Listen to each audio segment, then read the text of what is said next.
اور ہم نے فرعون کو اپنی سب نشانیاں دکھائیں مگر وہ تکذیب اور انکار ہی کرتا رہا۔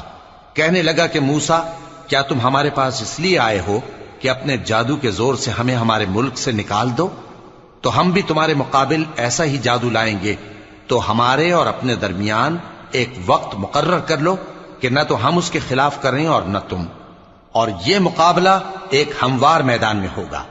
موسیٰ نے کہا کہ آپ کے لیے یوم زینت کا وعدہ ہے، اور یہ کہ لوگ اس روز دن چڑھے اکٹھے ہو جائیں۔ تو فرعون لوٹ گیا اور اپنے سامان جمع کر کے پھر آیا۔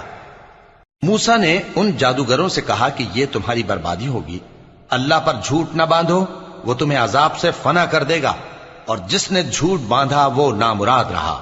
تو وہ باہم اپنے معاملے میں جھگڑنے اور چپ کے سرگوشی کرنے لگے۔ کہنے لگے یہ دونوں جادوگر ہیں، چاہتے ہیں کہ اپنے جادو کے زور سے تم کو تمہارے ملک سے نکال دیں